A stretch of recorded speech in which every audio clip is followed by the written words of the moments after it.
નમસ્કાર દોસ્તો, આપ સૌ વાલા વિદ્યાર્થીઓને વર્લ્ડ ઇન બોક્સ ઉપર આવકારું છું. મિશન વિજયપથ લેક્ચર શ્રેણીમાં આજે આપણે સાથે મળીને 41મા લેક્ચર્સની ચર્ચા કરવાની છે. દોસ્તો, જેમ જેમ સમય પસાર થતો જાય છે તેમ તેમ આ લેક્ચર શ્રેણીની ઉપયોગિતા સાબિત થતી જાય છે. જેમ જેમ પરીક્ષાઓ જાય છે એમ આપણી આ લેક્ચર શ્રેણીમાંથી બેઠા સવાલો, બેઠા જવાબો મળી આવે છે. તાજેતરનું જ હું ઉદાહરણ આપું તો CCEB ગ્રુપમાં 9 પ્રશ્નો આપણને બેઠા જોવા મળ્યા છે, જેનું પ્રૂફ પણ આપણે ટેલિગ્રામ વગેરેમાં મૂક્યું છે. એના વિડીયોઝ પણ આપણે શેર કરી રહ્યા છીએ. આગામી સમયમાં દોસ્તો તલાટીમાં પણ 30 માર્ક્સનું કરંટ અફેર્સ આવવાનું છે. ડીવાયએસઓમાં પણ 25 થી 30 પ્રશ્નો, STI અને ક્લાસ 1-2 જેવી પરીક્ષાઓમાં પણ 30 પ્રશ્નો સુધીનું ભારણ ડાયરેક્ટલી કરંટ અફેર્સના મુદ્દાઓમાંથી જોવા મળશે. એટલે આપ સૌ વાલા અને ડાયા વિદ્યાર્થીઓ આ તક ચૂકતા નહીં. કરંટ અફેર્સ તૈયાર કરવા માટે આ એક ઓથેન્ટિક સ્ત્રોત હું તમારી સામે રોજ રજૂ કરું છું, એને ખાસ જાળવેલા રાખજો, એની સાથે જોડાયેલા રહેજો. રોજબરોજની ઘણી બધી એવી ઘટનાઓ ઘટતી હોય છે દોસ્તો, દેશ લેવલે, આંતરરાષ્ટ્રીય સ્તરે અને રાજ્ય સ્તર ઉપર, કે બધી ઘટનાઓને જો તમે કરંટની અંદર સામેલ કરીને તૈયારી કરશો તો હેરાન થઈ જશો. તો તમારી પાસે બીજા વિષયો તૈયાર કરવાનો ટાઈમ જ નહીં રહે. એટલે 20-25 મિનિટનો ટાઈમ કાઢો છો એ ઇનફ છે. અને સિલેક્ટિવ એપ્રોચ રાખીને એવા જ ટોપિક પસંદ કરવા જે એક્ઝામમાં ડેફિનેટલી હિટ થઈ જાય અને જવાબો તમને મળી જાય. તો આજના જે મુખ્ય ટોપિક છે એમાં 3 મુદ્દાઓનો સમાવેશ કરીએ છીએ. સૌથી પહેલા ઈસ્ટ એશિયામાં આવેલો, પૂર્વ એશિયાની અંદર આવેલો દેશ છે દક્ષિણ કોરિયા. દક્ષિણ કોરિયામાં સત્તા પરિવર્તન જોવા મળ્યું, રાષ્ટ્રપતિ બદલાણા. એટલે બદલાયેલા રાષ્ટ્રપતિ, એમની રાજકીય પક્ષ કયો છે એ બધામાંથી સવાલ આવી શકે. ભૂતકાળમાં થાઈલેન્ડમાં પણ જ્યારે પ્રધાનમંત્રી બદલાણા અને શિનાવાત્રા ત્યાંના પ્રધાનમંત્રી બન્યા, એ સવાલ પરીક્ષામાં પૂછાઈ ગયો. તો આપણને એમ થાય કે સર દક્ષિણ કોરિયાની ચૂંટણી છે, આપણે શા માટે યાદ રાખવું જોઈએ? યાદ રાખવું પડે ભાઈ, કારણ કે દક્ષિણ કોરિયા એક અગત્યનો આંતરરાષ્ટ્રીય સ્તરે દેશ છે. ઇકોનોમીમાં તેનો બહુ મોટો ફાળો છે અને ભારત સાથે પણ તેના સંબંધો ઘણી બધી રીતે આગળ નીકળેલા છે. એટલે આ બાબત ધ્યાને રાખીશું. ત્યારબાદ ભારત હવે પોતાના વૈજ્ઞાનિક સંશોધનોનું જે ક્ષેત્ર છે એ વિસ્તારી રહ્યું છે. એક તરફ આપણો દેશ ગગનયાન ઉપર કોશિશ કરી રહ્યો છે, એક તરફ સમુદ્રયાન ઉપર કોશિશ કરે છે, પણ સાથોસાથ આપણો દેશ ધ્રુવીય પ્રદેશોમાં પણ સંશોધનના દિશામાં આગળ વધવા માંગે છે. અને ધ્રુવીય પ્રદેશો એટલે ઉત્તર ધ્રુવ આર્કટિક પ્રદેશ, દક્ષિણ ધ્રુવ એન્ટાર્કટિકા પ્રદેશ. તો આ ધ્રુવીય પ્રદેશોમાં સંશોધન કરવું એ કાંઈ નવી વાત નથી. ભારત છેલ્લા 4 દાયકાથી એટલે કે 40 વર્ષોથી આ કામ કરે જ છે. પણ હજુ આ સંશોધનને વધુ વ્યાપક બનાવવા માટે, ભારતને સંશોધન માટે સ્પેશિયલ ઉપયોગમાં આવે એવું એક જહાજ આત્મનિર્ભર રીતે બનાવવું છે ભાઈ, ખરીદવું નથી કોઈ પાસેથી. અને એટલા માટે થઈને આપણે નોર્વે દેશની સાથે એક સમજૂતી કરી રહ્યા છીએ. સમજૂતી ઓલરેડી થઈ ચૂકી છે. એટલે એ મુદ્દો 100 નહીં પણ 1000% વાળા મુદ્દામાં તમે સામેલ કરી શકો. અને તાજેતરમાં જ 5 જૂને વિશ્વ પર્યાવરણ દિવસ પસાર થયો, તો એ દિવસે ભારતની રામસર વેટલેન્ડ્સ સાઇટ્સની સંખ્યામાં વધારો થયો. 2 નવી સાઇટ્સ રાજસ્થાનમાં એડ થઈ અને ટોટલ આંકડો અત્યારના ધોરણે જૂન 2025માં 91 એ પહોંચ્યો છે. વિગતે વાત કરીએ, હું તમને રામસર સાઇટ કોને કહેવાય અને એના જે કંઈ સંમેલનો અને ફેક્ટ છે એને પણ સમજાવી દઈશ. તો સૌથી પહેલી વાત એ છે, દક્ષિણ કોરિયામાં સત્તા પરિવર્તન થાય છે અને રાષ્ટ્રપતિ તરીકે નવા એક વ્યક્તિ પોતાનું પદ ગ્રહણ કરે છે. આ નામ આપણે ભૂલવાનું નથી, એ છે યુંગ સાહેબ, લી જાયે યુંગ. આ કોરિયન કલ્ચરનું નામ છે એટલે થોડુંક વિચિત્ર લાગશે સાંભળવામાં અને યાદ રાખવામાં.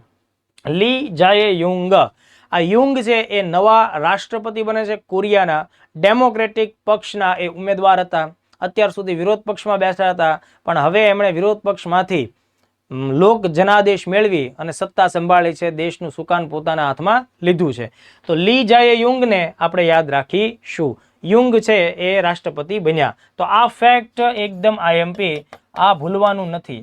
આપણે આની બીજી કોઈ વિકિપીડિયા કરવાની નથી કે આ યુંગ ક્યારે જન્મ્યા, એની હાઇટ કેટલી છે, વજન કેટલું છે, લગ્ન કેટલી વાર કર્યા, બાળકો કેટલા, એ બધી લપમાં તમે ના પડશો. તમે આટલું ધ્યાન રાખો, એનું જે પક્ષ છે ડેમોક્રેટિક પાર્ટી, એટલું વિગત ધ્યાને રાખો તો બી ઇનફ થાય. હવે બીજું એક એંગલ પરીક્ષા માટે આપણે થોડું ધ્યાન રાખવું પડે કે આ યુંગે છે એણે કોનું સ્થાન પ્રાપ્ત કર્યું, મતલબ કે જૂના રાષ્ટ્રપતિ કોણ હતા. તો આપણે ત્યાં એક શબ્દ છે ભૂલચૂક લેવી દેવી, પણ આ લોકોમાં શબ્દ આવશે યુનસુક યેઓલ. બરાબર, યુનસુક યેઓલ. આ જૂના રાષ્ટ્રપતિ, એમનું સ્થાન એમણે ગ્રહણ કર્યું. પણ જો કે એ ચૂંટણીમાં ઊભા નહોતા રહ્યા. ચૂંટણીમાં આમની સામે એક જોરદાર હરીફ હતા, બરાબર, એ ભાઈ હતા કિમભાઈ. કિમ મુન સુ. કિમ મુન સુ. કિમ ભાઈ હારી ગયા, લી ભાઈ જીતી ગયા. બરાબર, તો આ ફેક્ટ આટલા ખાસ ધ્યાન રાખો. દક્ષિણ કોરિયા એક અગત્યનો દેશ છે. તેની રાજધાનીનું નામ સિયોલ છે. સિયોલ ઓલરેડી ઘણી બધી વખત અગત્યની આંતરરાષ્ટ્રીય પરિષદો કે સંમેલનોની યજમાની પણ કરતું હોય. એ મુદ્દો આપણે ખાસ ધ્યાન રાખવો પડશે. બરાબર, હમણાંની એક પરીક્ષામાં એવું પ્રશ્ન પૂછો, 4 અલગ અલગ દેશોના અગત્યના શહેરો, ખાસ કરીને તેની રાજધાની હોય એવા શહેરો, અને પછી પેપર કાઢવાવાળા મહાશય મહાન આત્માએ એવો સવાલ પૂછો કે આ 4 દેશો, આ 4 શહેરોમાં સૂર્યોદયનો ક્રમ જણાવો, કે સૌથી પહેલા સૂર્યોદય ક્યાં થશે, પછી ક્યાં થશે, એમ 3-4 નંબર સુધી આવો સવાલ પૂછો. તો તમને જો એમાં સિયોલનો પણ સમાવેશ થતો હતો. હવે આપણને એટલી ખબર પડે કે સિયોલ ક્યાં આવ્યું. બરાબર, દક્ષિણ કોરિયામાં આવ્યું, તો દક્ષિણ કોરિયા પૂર્વમાં આવ્યું છે. એ બધી ખબર હોય તો તમે ટીક મારી શકો, અધરવાઇઝ તો કેવી રીતે ટીક મારો. તો આ બધા ફેક્ટ્સમાં રાજધાની પણ ધ્યાને રાખવી. બીજું જુઓ મિત્રો, આ દક્ષિણ કોરિયા છે અને એની ઉપર ઉત્તર કોરિયા છે. આ કોરિયન પેનિન્સ્યુલા છે. કોરિયા આ જે ઉપદ્વીપ છે એમાં ઘણા બધા યુદ્ધો થયેલા છે. નોર્થ કોરિયા અને દક્ષિણ કોરિયાને બોલવા વ્યવહાર નથી. બે ભાઈઓ છે, ભાગ પડી ગયા છે. આ બંનેની વચ્ચે ખૂબ ખરાબ સંબંધો છે. ભયંકર યુદ્ધો થયેલા છે. લોહિયાળ જંગોના અંતે બંનેનું વિભાજન થયું છે. પરીક્ષામાં ઘણી બધી વખત ભૂગોળની બાબતોને ધ્યાને રાખીને વિશ્વ ભૂગોળના જે સામાન્ય લોકપ્રિય તથ્યો હોય એમાં એક વાત પૂછાય છે, એ છે આ 38 ડિગ્રી પેરેલલ. બંને દેશોની વચ્ચેથી આ 38 ડિગ્રી પેરેલલ એટલે કે આ અક્ષાંશ રેખા છે. બરાબર, અક્ષાંશ રેખા છે એ આ બંને દેશો વચ્ચેની સીમા છે. બંને દેશોની બાઉન્ડ્રી થાય છે.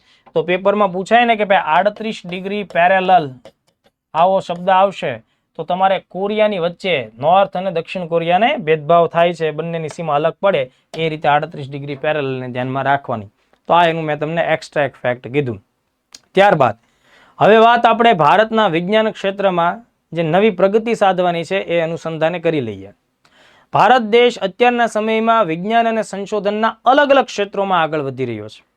એક તરફ ભારત ગગનયાન મિશન મોકલીને માનવને સ્પેસ સુધી લઈ જવાનું સપનું સેવે છે, તો સાથોસાથ ભારત સમુદ્રમાં મહાસાગરોમાં 6000 મીટર એટલે કે 6 કિલોમીટરની ઊંડાઈ સુધી જવા માટેનું સપનું પણ સેવે છે.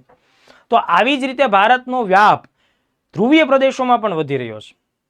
ભારત ભલે ધ્રુવીય પ્રદેશોમાં પોતાનું ભૌગોલિક સ્થાન કે કોઈ પ્રદેશ નથી ધરાવતું, પણ એમ છતાં ઉત્તર ધ્રુવ અને દક્ષિણ ધ્રુવના સંશોધનમાં ત્યાં રહેલી જે પરિસ્થિતિઓ છે, ત્યાંથી મળતા અવશેષો છે, ત્યાંની ઇકોસિસ્ટમ છે, તેને સમજવા માટે ભારત મહેનત કરે છે. એટલે ભારતે ધ્રુવીય પ્રદેશોમાં સંશોધન માટે અતિ આધુનિક જહાજ વિકસાવવાનો સંકલ્પ કર્યો છે. આ પ્રકારનું એવું જહાજને વેસલ પણ કહેવાય. વેસલ, બરાબર, એક એવું વેસલ કે જે ધ્રુવીય પ્રદેશોમાં ખોદકામ કરશે, શારકામ કરશે, ત્યાંની અંદર ઊંડાણની અંદર રહેલી વસ્તુ અને ત્યાં જે અવશેષો છે એના નમૂનાઓ પ્રાપ્ત કરશે. પણ ભારતની પાસે આવું જહાજ અત્યારે છે નહીં. એના માટે થઈને ભારતે નોર્વે દેશ સાથે એક સમજૂતી કરી. તો નોર્વેની રાજધાની ઓસ્લોમાં આ સમજૂતી થઈ. ખાસ ધ્યાન રાખવું, વિધાનવાળા ક્વેશ્ચન્સમાં આ સમજૂતી ક્યાં થઈ છે એ એંગલ પણ ધ્યાને રાખવો પડે. કે તમને વિધાન આપી દે કે દિલ્હીમાં આ પ્રકારની MOU થયા, તો MOU દિલ્હીમાં નથી થયા, ઓસ્લો ખાતે થયા છે. એ વાતને ભૂલતા નહીં. ખાસ તો આ દેશનું નામ છે ને ભાઈ, એ જ વધારે પરીક્ષાલક્ષી દ્રષ્ટિકોણમાં આવી જાય કે કયા દેશની સાથે મળીને ભારતે MOU કર્યા છે. બરાબર, મેમોરેન્ડમ ઓફ અન્ડરસ્ટેન્ડિંગ, તો કાચી સમજૂતી પણ તમે એક પ્રકારે કહી શકો છો. બરાબર, ભારત તરફથી એક અગત્યની સરકારી શિપ બિલ્ડિંગ કંપની છે Garden Reach Ship Builders and Engineers, જે કલકત્તા ખાતે આવેલી છે. આ જે કંપની છે તે અને નોર્વે તરફથી કોંગ્સબર્ગ ઓસ્લો નામની કંપની છે અથવા એજન્સી છે, આ બંનેની વચ્ચે આ સમજૂતી થઈ છે. એટલે બની શકે કે અહીંયાથી આ સંસ્થા આપણને ટેકનોલોજી આપશે, ડિઝાઇન આપશે, કયું મટીરિયલ વાપરવું વધારે બહેતર રહેશે એ પ્રકારનું ગાઈડન્સ આપશે. બરાબર, તો નિર્માણ કોણ કરશે? Garden Reach Ship Builders and Engineers. આ કંપની ક્યાં આવેલી છે? કલકત્તા ખાતે આવેલી છે. આટલા ફેક્ટ્સ તમારે બિલકુલ પણ ભૂલવાના નથી, એકદમ યાદ રાખવાના છે. હજુ આ સમજૂતી અંતર્ગત જહાજનું કોઈ સ્પેસિફિક નામ જાહેર નથી થયું, કોઈ વર્ષ ટાઈમલાઈન જાહેર નથી થઈ કે આ વર્ષ સુધીમાં આ જહાજ નિર્માણ પામશે, એવી કોઈ વાત હજી થઈ નથી. એટલા માટે એ માહિતી આપણે અત્યારના ધોરણે મેળવી શકતા નથી. પણ બીજી કેટલીક વિગતો કે જ્યાંથી પણ સવાલ આવે એને ધ્યાન રાખી લઈએ. દાખલા તરીકે જ્યારે ભારત ધ્રુવીય પ્રદેશ અને મહાસાગરોમાં સંશોધન માટે આગળ વધે છે, બરાબર, તો તેના માટે કોઈ મંત્રાલય અને કોઈ સંસ્થા જવાબદાર હશે ને, કે જે આ બધી કામગીરીને મંજૂરી આપે, બરાબર છે, એના માટેની જવાબદારી સ્વીકારે અને ફંડ પૂરું પાડે, વૈજ્ઞાનિકોની નિમણૂક કરે. તો એના માટેનું મંત્રાલય ખાસ યાદ રાખજો. જ્યારે પણ આવા સંશોધનની વાત આવે એટલે ભારત સરકારનું ministry of earth science, ministry of earth science એટલે કે પૃથ્વી વિજ્ઞાન મંત્રાલય જવાબદાર છે. અને પૃથ્વી વિજ્ઞાન મંત્રાલયની એક અગત્યની સંસ્થા, એક કેન્દ્ર નેશનલ લેવલનું, એ પણ ધ્યાને રાખવું. આ કેન્દ્ર ગોવામાં આવેલું છે, ગોવાના વાસ્કો દી ગામા શહેરમાં આવેલું છે, બરાબર. અને એ સેન્ટર છે national centre for polar and ocean research. આ સવાલ 1-2 માટે ખૂબ ઉપયોગી. 1-2ની પરીક્ષામાં પ્રિલિમ્સમાં આવા વિવિધ પ્રકારની સંસ્થાઓના લોકેશન વાળો ક્વેશ્ચન્સ આવે તો તમને આનું લોકેશન પૂછી શકાય. તો એ લોકેશન છે વાસ્કો દી ગામા ખાતે, જે ગોવામાં આવેલું છે. તમને કદાચ તમે વાસ્કો દી ગામાનું નામ સાંભળ્યું હશે. 1498ના વર્ષમાં ભારત આવેલો પોર્ટુગીઝ નાવિક, બરાબર, પોર્ટુગીઝ સાહસિક વ્યક્તિ. તો એ પછી આગળ જતા પોર્ટુગીઝ લોકોએ ભારતના ઘણા બધા પ્રદેશો ઉપર પોતાનો કબજો જમાવ્યો. એમાં 1510ના વર્ષમાં ગોવા પણ જીતી લીધું અને ગોવાનો આખો પ્રદેશ છે એને પોર્ટુગીઝ કલ્ચરથી ભરી મૂક્યો. એટલે વાસ્કો દી ગામાની યાદમાં પોર્ટુગીઝ લોકોએ ગોવામાં એક નાનું એવું બંદર શહેર પણ બનાવ્યું. તો આજની તારીખે આ શહેર છે, ટાઉન છે, ત્યાં આપણને આ સેન્ટર જોવા મળે. તો આ સેન્ટરનું લોકેશન આપણા માટે મહત્વનું થાય છે. હવે આ જે સ્લાઇડ છે ને એને ખાસ ધ્યાનથી જોઈ લેજો. આગામી સમયમાં હું તમને કોઈને કોઈ પરીક્ષામાં એક ચોક્કસ પ્રશ્ન આ સ્લાઇડ ઉપરથી બતાવીશ. આ મારું તમને પાક્કું વચન છે. તમે જોઈ લો, આગામી મેં તમને જે 3-4 એક્ઝામ્સ કીધી છે ને એમાંથી જ એકાદો સવાલ આમાંથી પડી જશે, પાક્કું છે. ભારત અત્યારે આર્કટિક ક્ષેત્ર અને એન્ટાર્કટિકા એટલે કે આર્કટિકનું ઊંધું, એન્ટી આર્કટિક એટલે એન્ટાર્કટિકા એટલે કે દક્ષિણ ધ્રુવ વાળો વિસ્તાર, આ બંને પ્રદેશોમાં વૈજ્ઞાનિક સંશોધનો હાલમાં કરી રહ્યું છે. અને એના માટે ભારતે અલગ અલગ સ્થાનો ઉપર સંશોધન કેન્દ્રો સ્થાપ્યા છે. આ સંશોધન કેન્દ્રો એટલે બીજું કાંઈ નહીં પણ એક પ્રયોગશાળા, એક એવી રેસિડેન્શિયલ પ્રયોગશાળા કે જે આપણા સંશોધક વ્યક્તિઓ ત્યાં રોકાણ કરી શકે કેટલાક મહિનાઓ સુધી, બરાબર. એ ત્યાં રહી ત્યાંની આબોહવા, ત્યાંની ધૂળ, માટી, અંદરનું ખોદકામ, શારકામ, આ બધી જ બાબતોનો અભ્યાસ કરે. ત્યાં કેવા ખનિજ મળે, કેવા સંસાધનો મળે, આ બધી જ બાબતોનો અભ્યાસ, સંશોધન આ પ્રયોગશાળામાં થાય. તો આ સંશોધન કેન્દ્રોના નામ પરીક્ષામાં પૂછી શકાય. તો જો ખાસ ધ્યાન રાખજો, આર્કટિક વિસ્તારમાં ભારતનું અત્યારે એક જ કેન્દ્ર છે અને એનું નામ છે હિમાદ્રી. તમને પરીક્ષામાં પૂછાય કે હિમાદ્રી શું છે, તો આર્કટિક વિસ્તારમાં ભારતનું એક અગત્યનું સંશોધન કેન્દ્ર છે. ભૂલ ન પડે, બરાબર, ખાસ ધ્યાન રાખજો. આ આર્કટિકમાં છે, એન્ટાર્કટિકામાં નથી. એમ હિમાદ્રી 2008થી કામ કરે છે અને નોર્વે જે દેશ છે એની એકદમ નજીકના વિસ્તારમાં તેનું લોકેશન છે. હિમાદ્રી સુધીની વિગતો ધ્યાને રાખો. એન્ટાર્કટિકામાં ભારતના ઘણા કેન્દ્રો છે, 1થી વધારે કેન્દ્રો છે. સૌથી પહેલું કેન્દ્ર હતું એ હતું દક્ષિણ ગંગોત્રી. 1983માં આ કેન્દ્રની શરૂઆત થઈ. વર્તમાનમાં એ સંશોધન કામગીરી માટે કાર્યરત નથી, મતલબ રિટાયર્ડ થઈ ચૂક્યું છે. આજે આપણે એને એક પ્રકારે બેઝ સ્ટેશન, કોઈ વસ્તુઓને સાચવવી કે એવી કોઈ વસ્તુઓ પહોંચાડવી એવા એક અગત્યના ડેસ્ટિનેશન તરીકેનો ઉપયોગ કરીએ છીએ, બેઝ સ્ટેશન તરીકે, મતલબ એક્ટિવ નથી. આ તમારે ધ્યાને રાખવું. પણ છતાંય પરીક્ષામાં પૂછાય કે દક્ષિણ ગંગોત્રી, તો તમારે ઓપ્શન શોધવાનો એન્ટાર્કટિકામાં રહેલી ભારતની સૌથી જૂની પ્રયોગશાળા. આ બહુ જ આઈએમપી વાત હું તમને જણાવી રહ્યો છું. કાર્યરત છે એવી મૈત્રી અને ભારતી છે. 1988-2012 મૈત્રી અને ભારતી નામના કેન્દ્રો, બરાબર, એ એન્ટાર્કટિકા દક્ષિણ ધ્રુવ નજીકના વિસ્તારમાં સંશોધન કરે છે. હવે બીજો એક મૂળ મુદ્દાનો પ્રશ્ન, એમાંથી પણ સવાલ આવશે, ખાસ ધ્યાન રાખજો.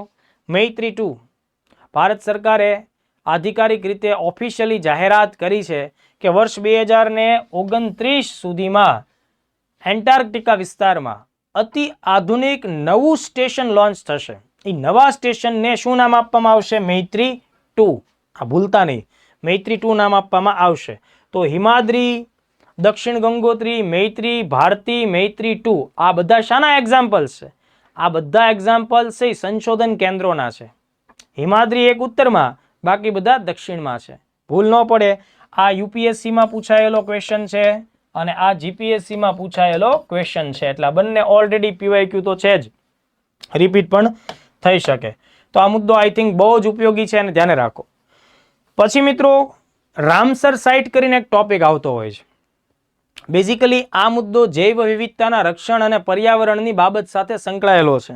એટલે એને આપણે ખાસ ધ્યાને રાખવો પડશે. બરાબર. રામસર સાઇટ તો સૌથી પહેલા તો અત્યારે ચર્ચામાં કેમ છે એ એક મુદ્દો હું પહેલા કહી દઉં. 5મી જૂન 2025 એટલે તાજેતરમાં જે વિશ્વ પર્યાવરણ દિવસ પસાર થયો ત્યારે ભારતના રાજસ્થાન રાજ્યમાં, ખાસ ધ્યાન રાખજો, ભારતના રાજસ્થાન રાજ્યમાં 2 નવી રામસર સાઇટને મંજૂરી આપવામાં આવી. બરાબર. 2 નવી રામસર સાઇટને મંજૂરી આપવામાં આવી, અથવા તો 2 એવા જળાશયો ને રામસર સાઇટનો દરજ્જો આપવામાં આવ્યો. તો પહેલા તો એ કયા છે એ જોઈ લો. ખીચન કરીને જળાશય છે, ફલોદીમાં આવેલું છે, અને મેનાર કરીને જળાશય છે, ઉદયપુર જિલ્લામાં આવેલું છે. એટલે ખીચન અને મેનાર આ અત્યારની પરીક્ષા માટે બહુ જ ઉપયોગી છે. હવે સૌથી પહેલા તો આ રામસર સાઇટ અને આર્દ્રભૂમિ શું કહેવાય એ સમજો. જે મિત્રોની તૈયારી નવી છે, શરૂઆત જ થઈ છે, એમને કદાચ આ બધી બાબતનો ખ્યાલ ન હોય, પણ એ ટોપિક ઇઝી છે, એમાં કંઈ ગભરાવાની જરૂર નથી. જો દોસ્તો, અહીંયા એક ઇમેજ બતાવવામાં આવી છે. પાણી ભરાયેલો એક આખો વિસ્તાર છે. આ પાણી ભરાયેલો જે વિસ્તાર છે ને મિત્રો, તળાવ હોઈ શકે, સરોવર હોઈ શકે, આને વેટલેન્ડ કહેવાય, આર્દ્રભૂમિ કહેવાય, જ્યાં કોઈ એક છેડાથી સતતપણે ધીમે ધીમે પાણી સમયાંતરે આવતું રહેતું હોય અને થોડું ઘણું પાણીનો નિકાલ પણ થતો હોય, પણ જનરલી આ પાણીથી જળપ્લાવિત ક્ષેત્ર રહેતું હોય. જળપ્લાવિતનો મતલબ શું થાય? કે જે પાણીથી ભરાયેલું છે તેવું.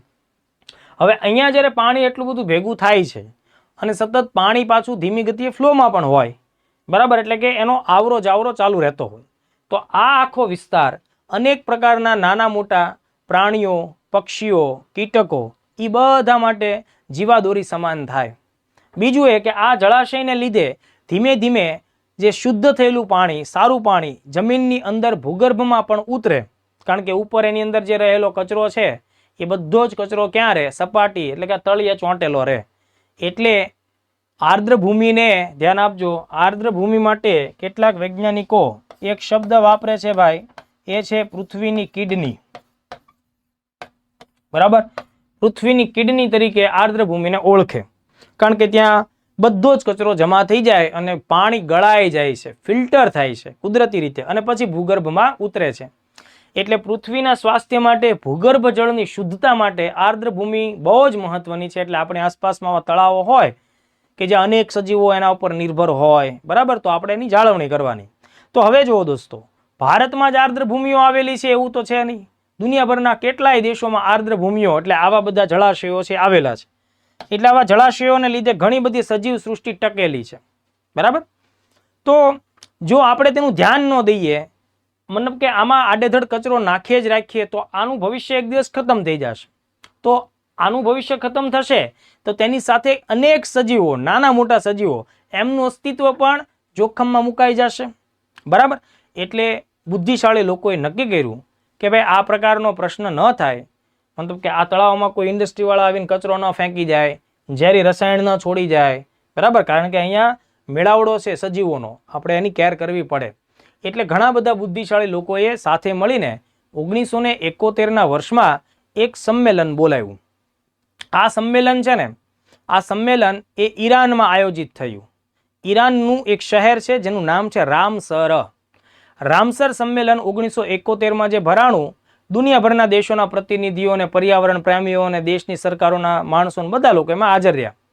તો એ બધા દેશોએ સાથે મળીને અમુક નીતિ નિયમો, ચોક્કસ ધારાધોરણો બનાવ્યા કે ભાઈ વિવિધ દેશોમાં રહેલા અગત્યના આવા જળાશયો છે તેની કેર કરવાની જવાબદારી જે તે દેશની રહેશે, અને એને આ આપણે નક્કી કરીએ ને એ નિયમોનું પાલન કરવું ફરજિયાત રહેશે.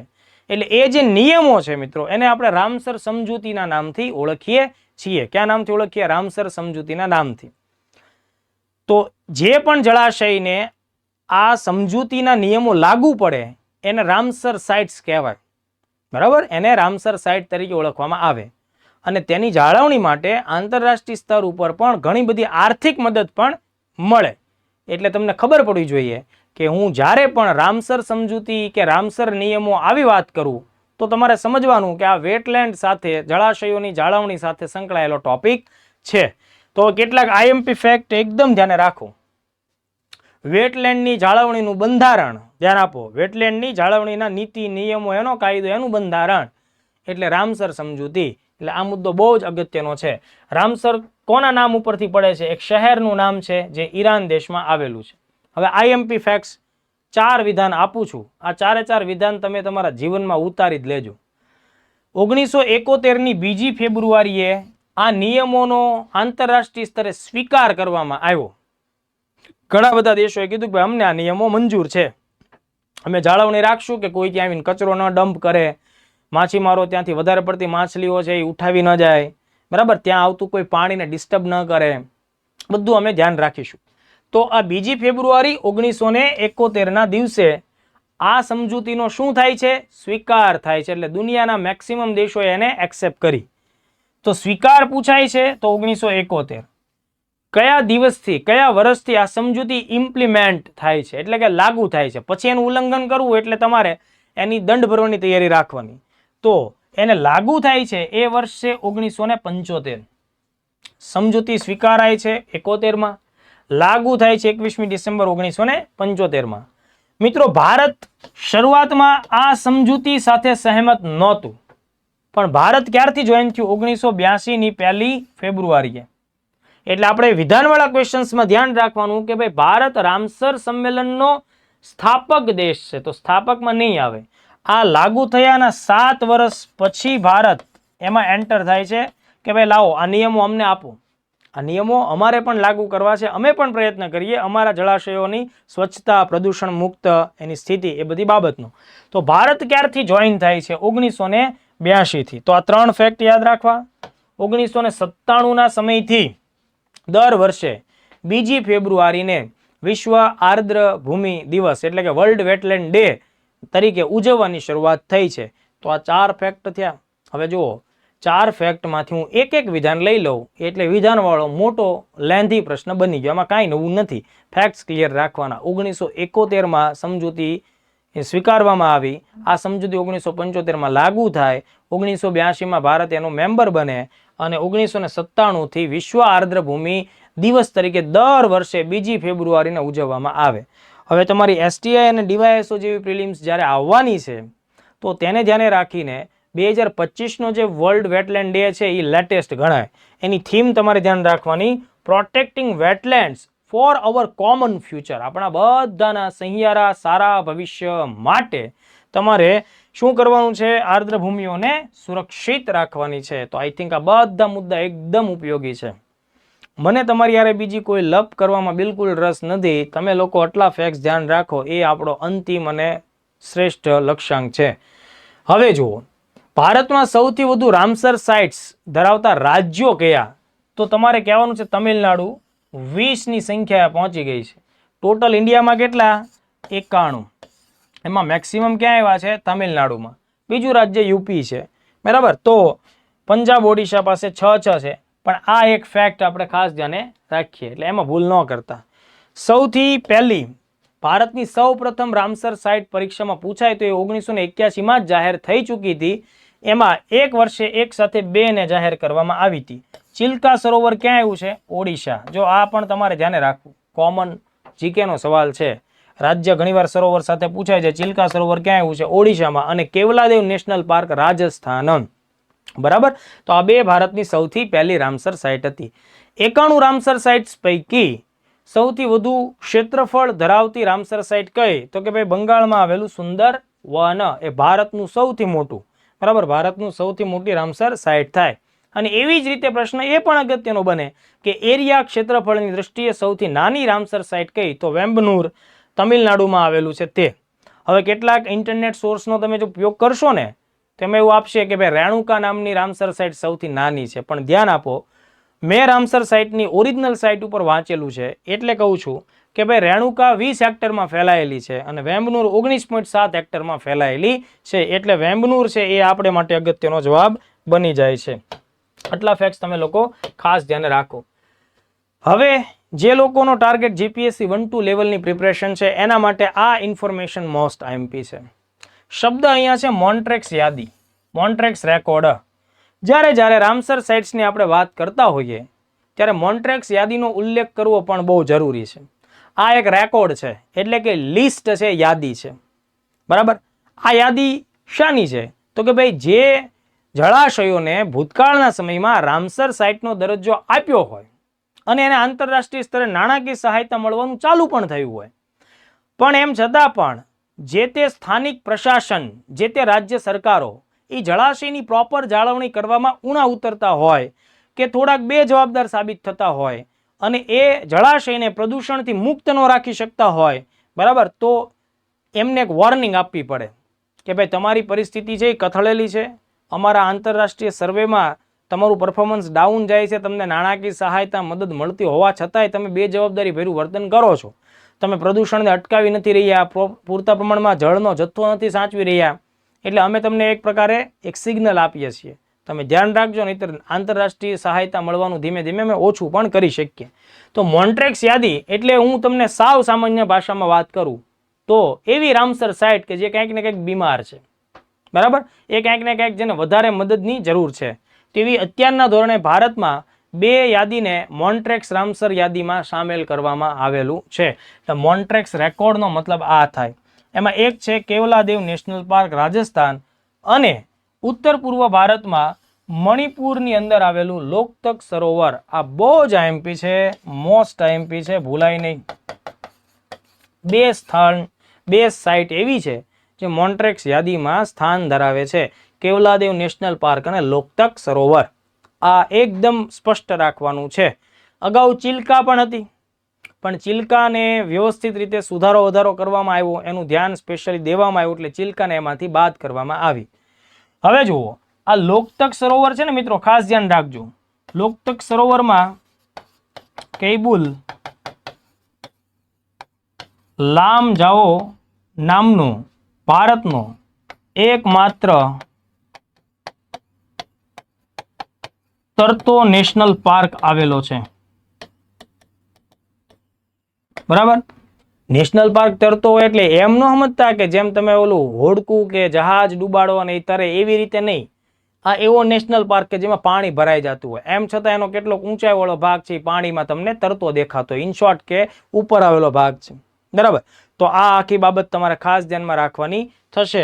એટલે એકમાત્ર તરતો નેશનલ પાર્ક પણ પરીક્ષામાં પૂછાય તો એ પણ એકદમ આઈએમપી મુદ્દો થાય છે, એ છે કૈબુલ લામજાઓ. બરાબર. આ એક વિગત બહુ જ આઈએમપી છે, તો એને તમે ભૂલતા નહીં. હવે ગુજરાતની થોડીક વાત કરી લઈએ.